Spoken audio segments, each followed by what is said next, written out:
Netherton Writers presents You Just Sit Around and Cry Then, written by Will Taylor. It was September 1916 and we were in France, stuck in the middle of the horrific Battle of the Somme. It had been raging for months. The cost in human lives was extravagantly wasteful, all for the sake of a line on a map. Hundreds of thousands had paid the price. Very little blood-soaked ground had been lost or gained.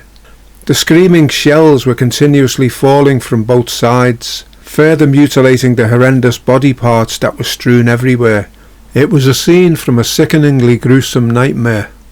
The rain and the shells had churned the place into a horrifying muddy hell. The hundreds of bomb craters were full of dismembered limbs, half buried in the thick mud and blood-stained pools of rain. The howlings of the wounded, stranded in no man's land, was never silenced by the bombs. Men were reduced to crying, snivelling and whimpering wrecks. Sitting deep in the bottom of a filthy trench was Private John Mannion of the King's Own Regiment. He was hunched over with his head in his hands. A rat ran over his mud-covered boots and he tried to kick it, but he was too slow. The rat scurried off into a hole in the trench wall. "The war to end all wars. That's what we were told when we were called up," he said out loud. Too loud. He looked around to see if anybody was listening to him, but everyone was lost in their own world, sitting in silence, waiting for orders. There was little justice here. If you didn't go over the top, you would be shot for cowardice. If you did go over the top, you were cannon fodder for enemy machine guns. Worst of all, if you were injured, you were left where you fell. The injured were used as bait, and they killed any men who tried to save them. Some men hung on for days, screaming out in agony for their loved ones, crying and howling. It was a harrowing nightmare. The reek of sulphur and rotting flesh hung in the air, wildly grasping at your nose and throat. The stench of piss and shit never left the endless dirty trench. The reek of absolute fear was unmistakable. The knowledge that your death was inevitable weighed heavily on your heart and mind. A couple of thousand men waiting for the whistle to blow, which meant over the top to meet your fate, hero or coward, dead or alive. We had been told not to run, but walk in a straight line, shoulder to shoulder, in line with everybody else, walking towards the German trenches while they fired at us with machine guns. Dave Jones, a private in the infantry, spoke. "Got a light, mate?" John looked up to see a familiar friendly face. "Hey, what?" "Got a light, mate?" "Oh God, sorry, I was elsewhere." "Of course, mate."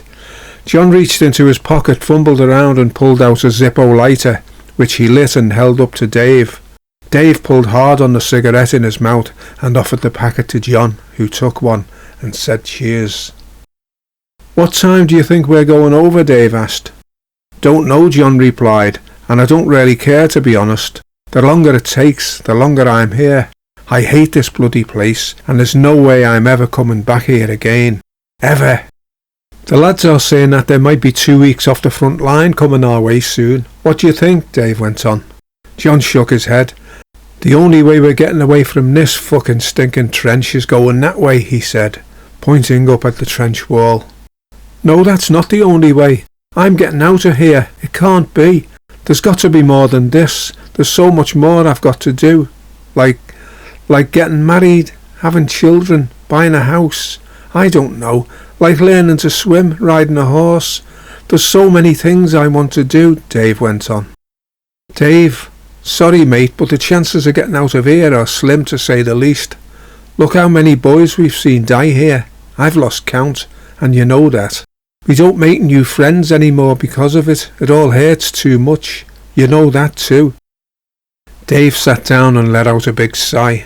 I know, he said. He looked up and saw John silently crying. His tears left clean pink lines as they cut through the mud stuck to his face. The truth about what John had just said hit him like a ton of bricks, as if he hadn't heard all this stuff before. It was all everyone ever talked about, but this time it seemed to carry a weight that he didn't expect. The thought of never seeing his home, his family, and England ever again. Suddenly he felt the pain so strong it made him wince, and he realised just how much he missed everything that he had ever known and dared to hope to see again. The tears felt warm as they ran down his cheeks. "Dave, you just sit around and cry then," John said. "But we don't have the luxury. You will be shot either way, so it's a lose-lose situation. But chin up. Hopefully you might not feel anything. Let's hope it's quick and clean." The distant sound of whistles was repeated down the trench as the order to be ready was given. All the men stood up and made themselves ready to climb out of the trench. The order to fix bayonets and to be ready to climb was shouted throughout the trench.